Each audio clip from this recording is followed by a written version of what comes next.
My son screamed, "Mom, apologize to my mother-in-law or get out of my house." I stood up and looked her straight in the eyes. She smiled with the look of one who knows they have won. I said just a few words and left. 2 weeks later, my son came to me in despair. "Greetings, dear listeners. Before I begin telling this complicated story of my life, I ask you to support our channel. Subscribe, leave a like, and write in the comments which city you are listening from. This is very important for us. And now, enjoy listening."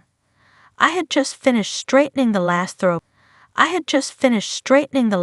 fabric with a practiced hand when the front door slammed so violently it rattled the picture frames on the wall.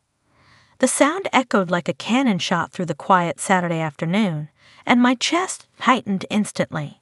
Eric, my son, the boy I had raised, the man I had nurtured, the one who used to cling to my hand when storms passed, was standing there, his jaw tight, eyes blazing with something I could barely recognize. It wasn't just anger. It was fury laced with entitlement, a force I hadn't thought capable of erupting so suddenly in him. "Mom, I apologize to my mother-in-law or betrayal of my house." His voice was not just loud, it was sharp, a whip crack of accusation that seemed to cut through the air and lodge itself in my chest. I froze, caught somewhere between shock and disbelief, the words hanging in the room like smoke from a sudden fire. My heart was pounding, not from fear. Fear is reserved for the unexpected that threatens survival, but from a kind of astonished betrayal, the kind that strikes at the foundation of every expectation you've built about a person. I had raised this man, shaped his morals, guided his understanding of right and wrong, and yet here he was, shouting at me with the intensity of a judge condemning a criminal. I could see the veins standing out on his neck, the way his knuckles whitened around invisible fists as he gestured in the air, a physical punctuation to his outrage. The heat of his anger pressed against me almost physically, and I had to resist the instinct to retreat, to soften, to placate. Because deep down, I knew this was not about placation. This was about power.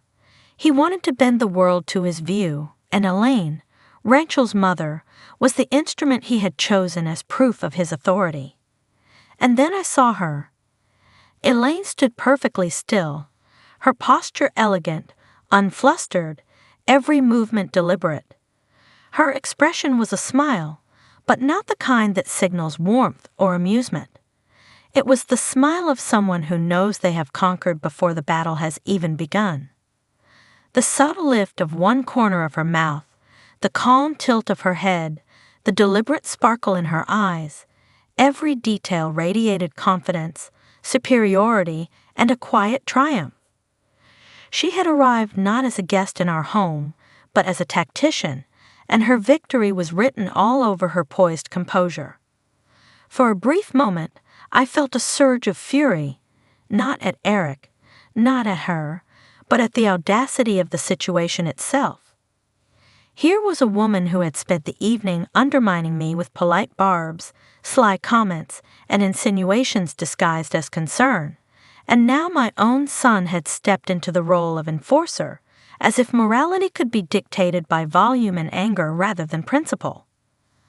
I took a slow, deliberate breath, feeling the pulse in my temples throb with the tension of disbelief. I had expected confrontation before, certainly.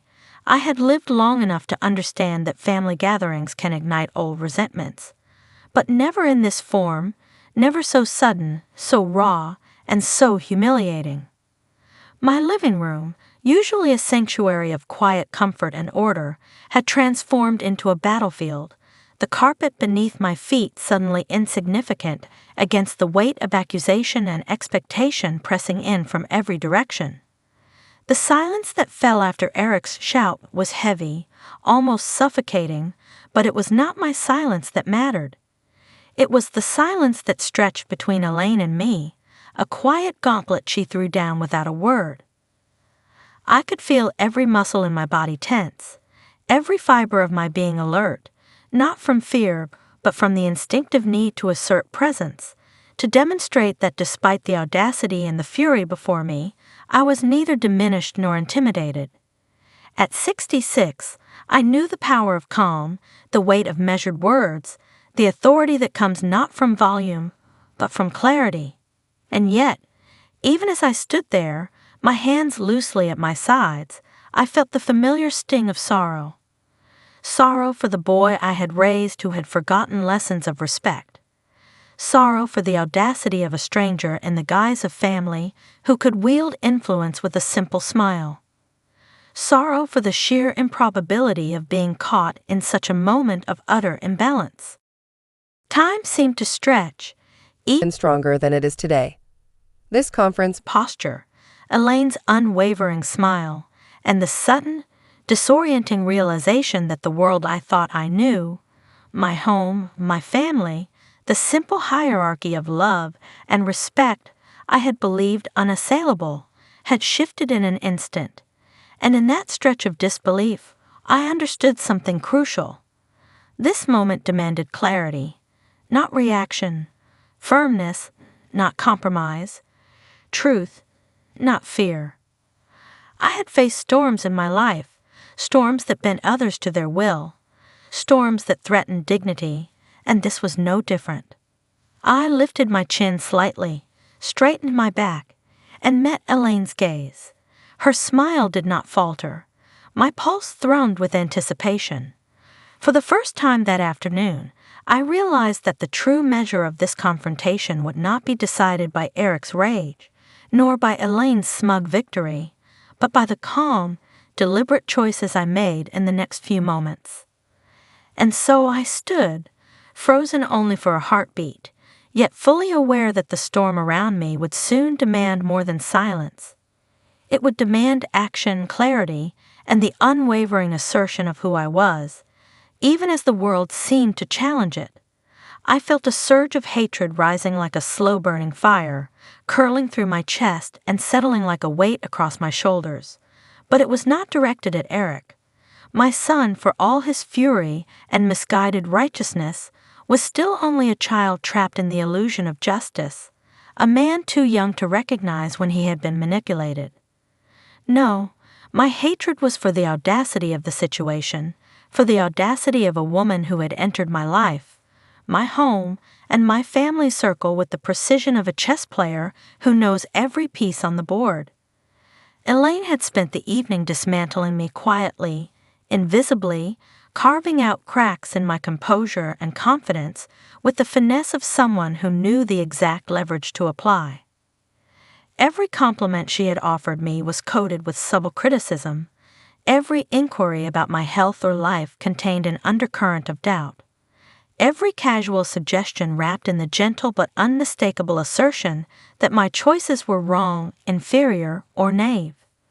And now, as if rehearsed in some cruel theater, my own son had sided with her without a second thought, raising his voice, his anger, as though I were the one who had breached the boundaries of decency, as though I were the stranger in my own home.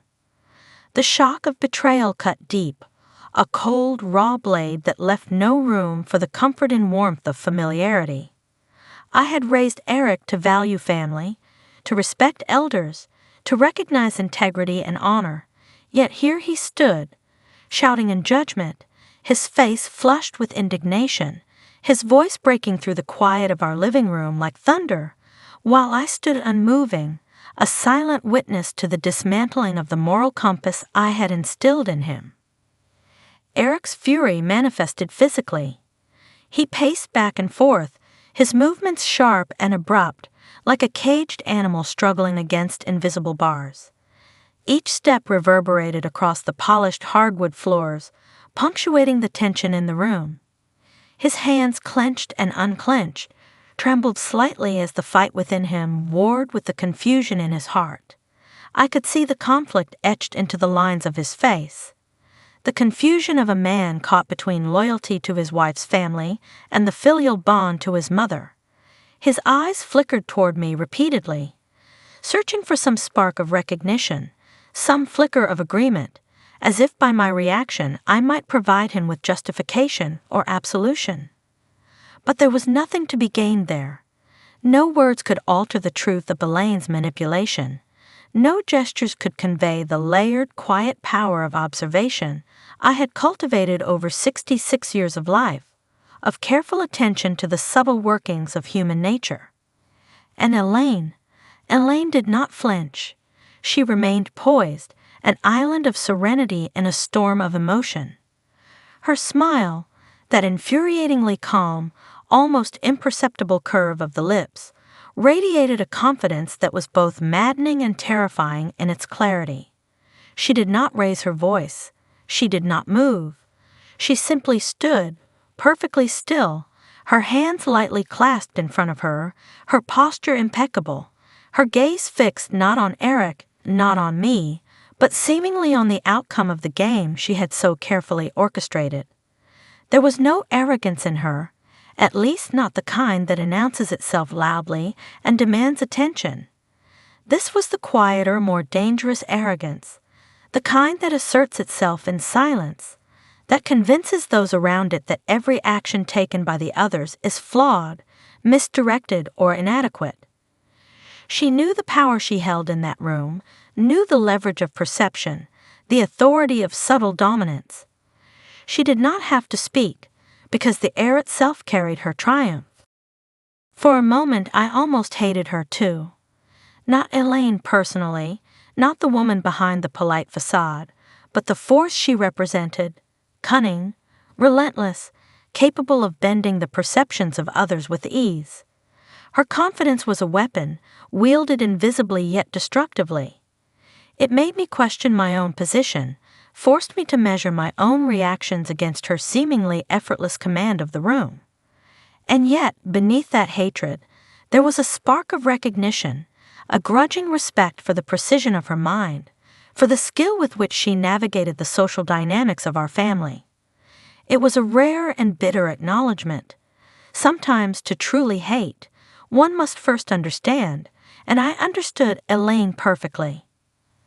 I could feel my blood pressure rise, my body trembling slightly with the cocktail of indignation and fury. Every fiber of me wanted to lash out, to scream back, to defend the sanctity of my dignity and my home. But I had learned long ago that hatred, when paired with patience and awareness, could be sharper than any outburst. I could let the fire build within me, let it burn without consuming me, while observing the weaknesses, the missteps, and the overreaches of those around me. Hatred in this context was not blind. It was deliberate, strategic, and most importantly, controlled. So I stood there, my spine straight, my gaze unwavering, letting Eric's fury crash against the wall of my calm, letting Elaine's silent triumph hover between us like a tangible presence, all the while feeling the heat of hatred rise steadily, fueling an awareness that would not be forgotten, not by me, not by Eric, and certainly not by Elaine. The room seemed to vibrate with tension, but I was anchored in something stronger than anger or fear. I was anchored in certainty, in the knowledge that hatred, carefully measured, could illuminate truth in ways that compliance or submission never could. And in that awareness, I began to recognize the contours of power, the subtle mechanics of influence, and the hidden layers of loyalty and betrayal that made this moment one I would never forget, nor forgive lightly. I stood up slowly, deliberately, letting the weight of my body carry the gravity of the moment. At 66, I was no longer the small, pliable woman who had bent to fit the expectations of others. Decades of life, struggle, and endurance had given me a presence that demanded notice, whether I wanted it to or not. As I rose, I could feel every muscle awaken, every joint stiff with the familiar tension of anticipation. My eyes fixed on Elaine, and for the first time that evening, I did not flinch. I met her gaze fully, letting the heat of my controlled anger radiate in silence. The room seemed to shrink, the walls drawing in closer, as if the house itself recognized the confrontation for what it truly was, a battle of wills, subtle but absolute. Elaine did not look away.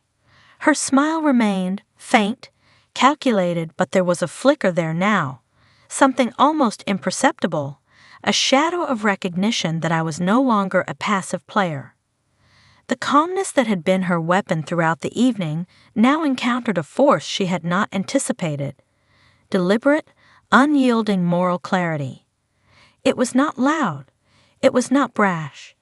It was a quiet, steady anger that carried the authority of years lived fully, of experiences survived, of lessons learned the hard way.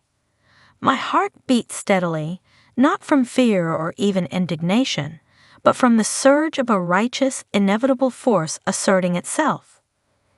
Eric's pacing had slowed. I could feel his tension shift subtly as he watched me, as if he were suddenly confronted with the magnitude of the miscalculation he had made by siding with Elaine. He had assumed that his volume, his fury, and his righteousness would dominate the room, but he had not accounted for the kind of anger that does not scream, that does not demand attention, but commands it simply by existing. My anger was not chaotic. It was precise, measured, deliberate. It was a force that did not need to overwhelm others to assert itself. It needed only to exist. I opened my mouth, my voice steady, low, deliberate. The words themselves were few, almost a whisper against the tension that had coiled the room like a live wire, but they carried weight far beyond their simplicity. 2 wrongs don't make 1 right, Elaine. The words landed like stones dropped into still water, rippling outward, touching everything in the room. There was no sneer in my tone, no sarcasm, no invitation for argument. Just clarity. Just the undeniable truth delivered with quiet authority. Elaine's smile faltered ever so slightly, imperceptibly to the casual observer, but I saw it, sharp and fleeting, a recognition that she had encountered someone unwilling to be manipulated by cunning alone, someone who understood the fundamental currency of human interaction, integrity. I could feel the anger coiling inside me, not the furious, blind anger of a young woman who lashes out at injustice, but the tempered, righteous anger of someone who has been wronged repeatedly, yet refuses to respond with weakness. It was anger that burned inward, sharpening awareness, defining boundaries, clarifying what I would and would not tolerate. It was the anger of experience, the anger of a mother who had watched the rules of civility twisted by audacity, and finally chose to assert her authority without compromise, without surrender. The room held its breath. Eric's fists unclenched slowly, and his eyes shifted from me to Elaine, uncertainty flickering in the spaces between his anger. Elaine, for her part, remained poised, though there was now a subtle tension to her posture, a careful recalibration of the dominance she had wielded so confidently. I could sense the imperceptible shifting of power in that moment. I did not need to push. I did not need to strike. The words spoken once carried with them the weight of inevitability. I turned on my heel, the motion slow, deliberate, a final punctuation to the moment. Every step I took toward the door was measured, heavy with the certainty that I was leaving behind a statement more enduring than argument could ever achieve. My anger did not dissipate. It remained, smoldering beneath the surface, a quiet force that radiated strength even in my absence. I did not argue. I did not raise my voice. I did not allow the moment to devolve into chaos or theatrics. Sometimes the quietest words, spoken with conviction, strike the hardest.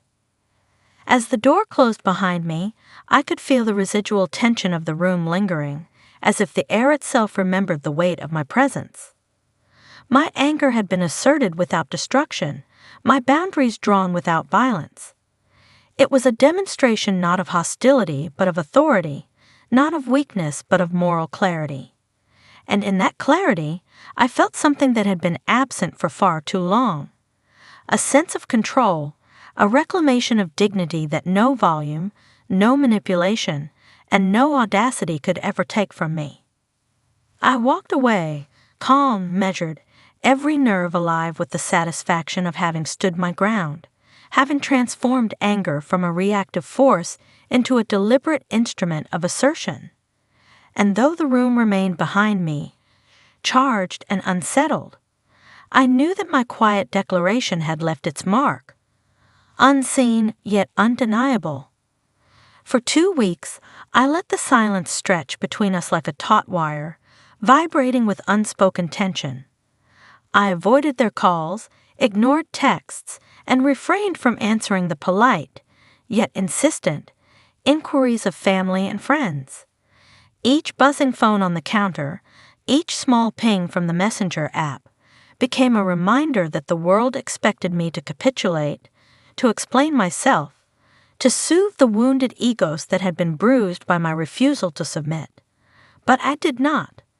The silence was deliberate, a carefully maintained boundary, and I could feel its effect spreading outward, subtle yet undeniable. Neighbors glanced in my direction, as if trying to read the invisible story that had erupted in my home. I could feel their curiosity in the lingering way they looked past my hedges, in the faint murmur of speculation carried across fences and driveways. Friends, with well-meaning concern, asked questions that were both accusatory and tentative. "Linda, are you okay? Did something happen with Eric, with Elaine?" Each query felt like a small test, a probe into the state of my resolve, and I answered only with tight-lipped politeness, letting the implication hang. Some things were better understood through observation than explanation. I could sense behind their polite concern a quiet expectation that I would fold, that I would apologize, that I would retreat to the familiar and convenient role of the compliant mother-in-law, the forgiving matriarch who prioritizes family harmony over principle. But I knew better. I knew exactly what my presence, and my absence, could achieve if allowed to work in its own time. Elaine, of course, noticed the silence more keenly than anyone else. She continued her visits, always arriving with that practiced air of casual superiority, the expression on her face perfectly composed, smug yet unassuming, as if she were merely enjoying the afternoon sunlight rather than executing a subtle campaign of psychological dominance. She did not attempt to speak, to charm, or to provoke. She didn't need to. Her presence alone was a statement, a challenge, a silent assertion that she had claimed a small measure of control. In her, I saw the embodiment of patience masquerading as confidence, and I recognized the risk of underestimating her. The danger lay not in words, but in the quiet persistence of observation, the slow accumulation of influence that eroded certainty over time. I watched her from across rooms, from behind curtains, even in the fleeting glimpses that caught her reflection in a window. Each time I measured her movements, catalogued her subtle gestures, the tilt of her head, the way she adjusted her scarf, the slight narrowing of her eyes when she assessed the room. It was all methodical, deliberate. Elaine had perfected the art of insinuation, the kind that left others questioning their own perceptions, wondering if they had imagined the slight condescensions, the hints of judgment.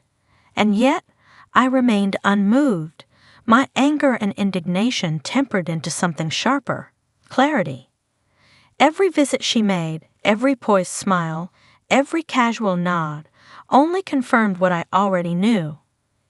Influence could be recognized and resisted without confrontation, and strength was often revealed in the quiet patience of observation rather than the loud outburst of argument.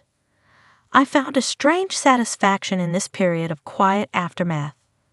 Where once I might have rushed to defend myself, to assert my truth through frantic words or pleading gestures, now I could stand back and let the natural consequences of action and inaction unfold. My anger had been asserted, my authority had been declared. Now it was a matter of letting the ripples travel outward, letting Elaine's carefully constructed confidence encounter the immovable force of deliberate, unyielding principle. In a sense, I became a quiet experiment in human dynamics, watching reactions, measuring responses, noting the subtle shifts in posture, the micro-expressions that revealed thought and doubt. Even Eric's absence of contact became a signal. I could feel the tension he carried, like a thin wire stretched across miles of misunderstanding, fraying slightly at the edges. He had sided with his wife, and the consequences were emerging not through argument or confrontation, but through the natural consequences of choices, amplified by my silence. 2 weeks of measured absence, of refusal to participate in the theater of compliance, had created a void that could not be ignored. It was in that void I realized that true awareness would grow, not through persuasion, but through the slow, almost imperceptible work of reflection, of recognizing the limits of manipulation and the cost of arrogance. And so I waited. Patience became a weapon sharper than words. Each tick of the clock, each quiet evening, each deliberate avoidance of their entreaties, felt like planting seeds beneath frozen ground. I did not need to witness their growth.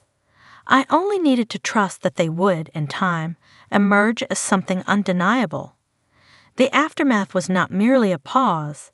It was a stage upon which subtle power played out, where silence spoke louder than outrage, where presence and absence carried equal weight, and where the truth of strength and moral clarity revealed itself, quietly but irrevocably, to all who cared to watch. The sound of the door opening cut through the quiet of the afternoon, abrupt yet strangely hesitant. I looked up from the book I had been pretending to read, and there he was, Eric, my 34-year-old son, standing on the threshold of my home, shoulders slumped, eyes shadowed with defeat. The air between us seemed heavy, charged not with the heat of anger, but with exhaustion, with the raw weight of confrontation unprepared for, with the quiet despair of a man confronting consequences he had long ignored. His gaze fell on me, not with the defiance I had expected, nor with the bravado of a son certain of his position, but with a vulnerability that cut sharper than any argument. He shuffled forward, hands loosely at his sides, uncertain, almost apologetic, as if stepping into my living room were a dangerous endeavor, as if the very act of crossing the threshold could shatter him. "Mom, I don't know what to do," he said, voice barely above a whisper. His words trembled on the edge of his lips, fragile, incomplete, as if he feared finishing the sentence would destroy him entirely. I tried to reason with her, but I can't. I watched him, the transformation of my son laid bare in that moment. I saw him as I once had, a boy terrified of confrontation, desperate for approval, navigating a world that seemed vast and implacable. He had always sought to mediate, to smooth over tensions, to avoid the friction that made others uncomfortable. And yet now, standing in my doorway, he was confronted with the consequences of his choices, the unavoidable reality that siding with manipulation and smug confidence could lead to frustration, helplessness, and even humiliation. Eric's shoulders sagged further, and I could see the tension etched in every line of his body, the kind of tension that arises not from physical exertion, but from the strain of moral and emotional imbalance. He had stepped into a conflict he had underestimated, thinking that volume, authority, and argument could sway a person who did not yield to such pressures. But Elaine, as subtle and cunning as she was, had been unmovable. She had remained calm, poised, and unflinchingly confident, while he had exhausted himself trying to bend her will. I could see the cracks in his certainty, the way his eyes flickered downward, avoiding direct contact with mine at times, seeking perhaps solace or counsel, or maybe just a place to hide from the sharp reality that had overtaken him. He had been forced, for the first time, to confront the limits of his influence, the consequences of misplaced loyalty, and the uncomfortable truth that not all battles could be won by charm, force, or even passion. "Sit down, Eric," I said, my voice calm, measured, deliberately neutral. It carried no accusation, no reprimand, no impatience, only the quiet authority of someone who has weathered storms far larger than this. He moved slowly, almost mechanically, taking the seat I indicated without a word, his movements tentative, as if any sudden motion might collapse the fragile equilibrium of his emotions. As he settled, I studied him, noting every detail, the slight tremor of his hands, the way his jaw was tight, the shadow beneath his eyes that spoke of restless nights spent in argument, in negotiation, in the futile pursuit of control he did not possess. It was a stark reminder of the human tendency to overestimate one's own influence while underestimating the persistence of others. In that moment, I felt a mix of emotions, not triumph, not relief, but an almost clinical clarity. My silence, my refusal to engage, my deliberate absence had worked in a way that words alone could never have achieved. The patient tension I had maintained, the quiet assertion of principle, had created a turning point. The consequence was not immediate vindication, nor a dramatic confrontation, but the slow, undeniable emergence of understanding, born of experience, frustration, and a dawning awareness that the world did not bend to will alone. Eric's eyes, at last, lifted to meet mine fully. There was still uncertainty there, still hesitation, but beneath it flickered recognition, the understanding that he had reached a point beyond argument, beyond persuasion. He had confronted the immovable, the unyielding, and had discovered his own limitations in the process. And in that discovery, the first seeds of clarity began to take root. I did not speak immediately. Words were unnecessary. The room, the quiet, the stillness between us carried more weight than any lecture, more authority than any argument. His despair, unadorned, raw, and undeniable, spoke volumes. It was a turning point not because I intervened, not because I chastised or counseled, but because I had allowed the natural consequences of human behavior to manifest fully, and he was witnessing them in all their unflinching clarity. I could sense that, in this quiet, suspended moment, Eric's understanding had begun to shift. His struggle was not yet resolved, his path not yet clear, but the first stirrings of comprehension, of humility, of reckoning with reality had arrived. And I, having planted the seeds with patience and deliberate restraint, now watched them take root in silence, knowing that the turning point had quietly, irrevocably arrived. I guided him to the couch, my hand light on his elbow but steady, the weight of experience grounding both of us in that small, quiet living room. The sunlight slanting through the curtains illuminated the space in soft, warm bands, but it could not dispel the shadows of frustration and defeat etched on Eric's face. I motioned for him to sit, and he did so reluctantly, as if the simple act of sitting might solidify his vulnerability into permanence. His body slumped against the cushions, shoulders hunched, hands loosely clasped in his lap. Every line of his posture screamed exhaustion, not just physical, but moral, emotional, existential. "Eric," I said, my voice low, calm, deliberate, carrying the authority of decades lived fully and the steadiness that only age and reflection can impart. Sometimes doing the right thing isn't about winning people over. Sometimes it's about standing your ground with dignity. I let the words hang in the air, not as a lecture, not as instruction, but as a quiet revelation he had to absorb on his own. There was no need to embellish or insist. The weight of truth, I had learned long ago, carries its own force. I watched his eyes widen, a subtle tremor passing over his expression as if he were seeing, for the first time, the depth of courage and clarity in someone he had long underestimated, his mother. The realization unsettled him because it challenged every assumption he had held about power, respect, and moral authority. I could see the mental gears turning behind his eyes, the slow, deliberate rotation of thought as he connected the dots of the past 2 weeks. My absence, my silence, my refusal to engage in futile argument, all of it had been intentional. I had given him the space to confront reality, to witness the limitations of manipulation and the consequences of deferring to arrogance. And now, faced with the tangible outcome of that patience, he began to grasp the quiet, inexorable logic of principled resistance. He opened his mouth, then closed it again, swallowing something heavier than words. I didn't press. Silence has a way of drawing people to themselves, of forcing reflection in a way that conversation rarely achieves.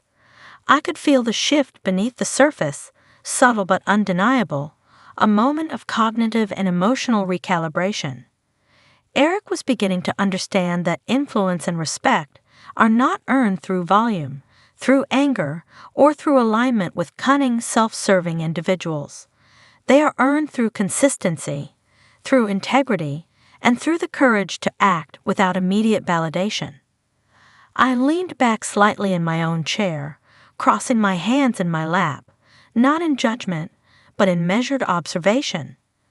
There was a delicate balance to maintain. If I pressed too hard, he might recoil. If I remained too distant, the moment would pass without impact. This was not about punishment, nor about asserting superiority. It was about revelation, about allowing the truth of human behavior and moral clarity to settle in his consciousness, unadorned and unavoidable. Eric's gaze fell to the floor, and I could see the battle unfolding behind his eyes. The inner confrontation between pride and comprehension, between the desire for easy victories and the dawning recognition of ethical reality. His lips pressed together, a subtle twitch betraying his inner turmoil. He had always sought harmony, often at the expense of principle, and now he faced the discomfort of realizing that harmony achieved by conceding to arrogance is hollow, unsustainable, and ultimately destructive.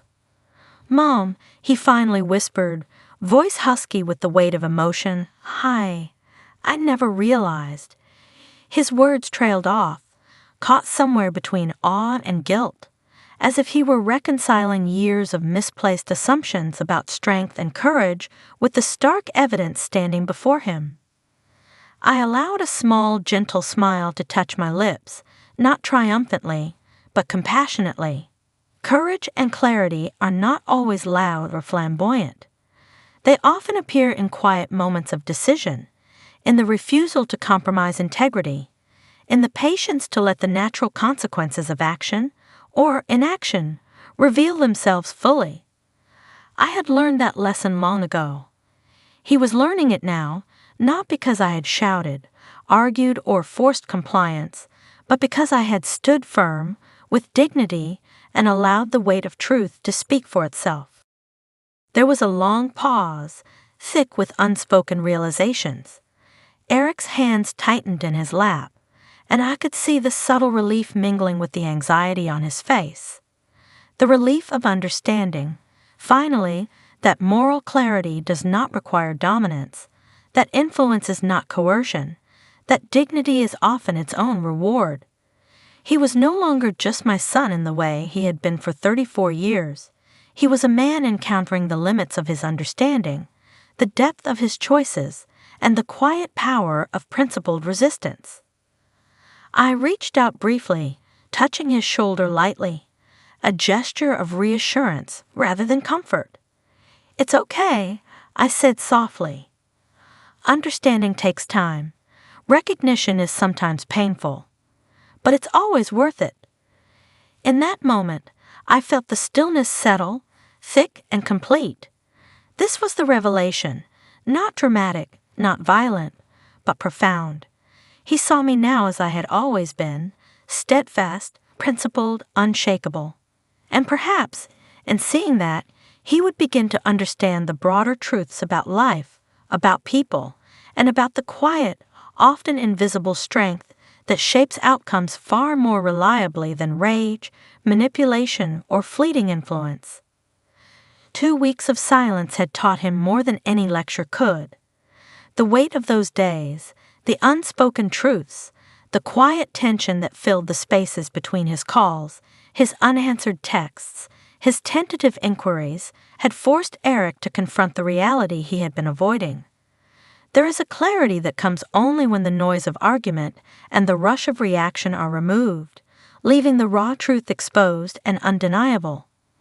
And in that stillness, he had finally begun to understand. Loyalty and respect cannot be demanded, coerced, or forced. They must be earned, cultivated with patience, integrity, and consistency. I watched him carefully as he processed this revelation, his face marked by a mixture of guilt, humility, and dawning comprehension. It was a strange, almost beautiful sight. The once brash, self-assured man reduced to a posture of thoughtful reflection, forced to reconsider every misstep, every misjudgment of character, and every moment in which he had allowed himself to be swayed by appearances rather than principles. His pride, once sharp and unyielding, had softened into something malleable, an acknowledgement that true strength is often quiet, not performative, and that moral authority does not need to raise its voice to command respect. Elaine's presence, which had seemed so dominant, so cunning and unassailable, had, in truth, been far less formidable than either Eric or I had initially perceived. Her confidence, her smug smile, the subtle ways she had maneuvered the situation to her advantage, all of it had relied on the assumptions of others, assumptions that I refused to validate. I had not argued. I had not retaliated. I had allowed her to play her game, knowing full well that unchecked arrogance eventually falters when confronted with unwavering principle. And in that silence, in that refusal to participate in her theater of power, I had quietly reminded them both, my son and his wife's mother, who I was. It was a subtle victory, invisible to the casual observer, but monumental in its implications.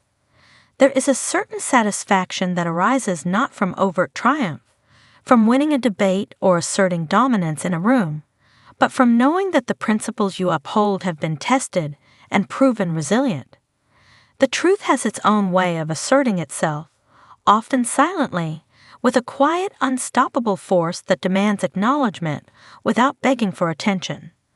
I felt that satisfaction settled deep in my chest, a warmth that had nothing to do with pride in the conventional sense, and everything to do with the knowledge that integrity, patience, and dignity had carried the day.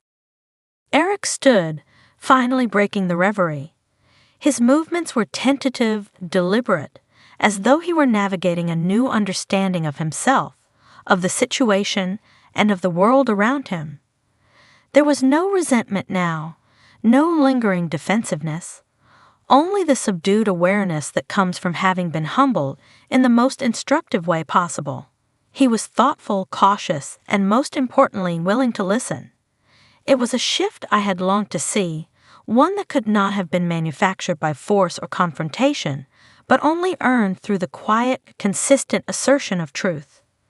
As he moved toward the door, I allowed myself a small, private smile.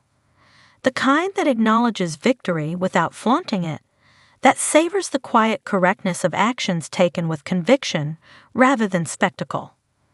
Elaine may have thought she had won, her calculated moves and confident airs convincing both Eric and herself that the balance of power rested in her hands. But in the end, justice had a quieter, more unshakable voice. It did not need to shout. It did not need to dramatize. It simply existed, unwavering, undeniable, and ultimately vindicating those who chose patience and principle over reaction and manipulation. I followed him to the threshold, noting the subtle changes in his demeanor, the lowered shoulders, the softened gaze, the careful attentiveness that had replaced his habitual impatience. There was a humility in his steps now, a willingness to reflect rather than react, to consider rather than assume. It was a transformation that spoke volumes more than any heated argument or prolonged confrontation could have accomplished. I did not need to say more. The moment was already complete. The lesson had been delivered, absorbed, and internalized. He paused briefly, as if on the verge of saying something, but ultimately remained silent, allowing the weight of his own realizations to guide his parting gesture. I nodded gently, acknowledging both the change I had witnessed and the unspoken promise that it heralded, a more thoughtful, discerning approach to relationships, power, and respect. It was an ending, yes, but also a beginning, the quiet promise of better choices, deeper understanding, and a more measured approach to the inevitable conflicts that life places in our path. I closed the door behind him and leaned against it, breathing in the calm that had settled like dust after a storm. There was no fanfare, no triumphant declaration, no validation needed from outside observers. The satisfaction was internal, profound, and enduring. 2 weeks of restraint, observation, and principled silence had accomplished more than words ever could. And as I moved back into the living room, the late afternoon sun casting long, gentle shadows across the floor, I allowed myself to fully embrace the sense of quiet, unshakable triumph that only comes from knowing you acted rightly when it mattered most. Elaine's power had been temporary, contingent on perception and circumstance. My influence, grounded in integrity, patience, and unwavering clarity, had endured. The victory was mine, not loud, not boastful, but deeply, undeniably complete. And as the room settled into its familiar stillness, I felt a profound, steady peace, the kind that whispers in subtle tones. Justice, patience, and dignity always leave their mark, even when no one is watching.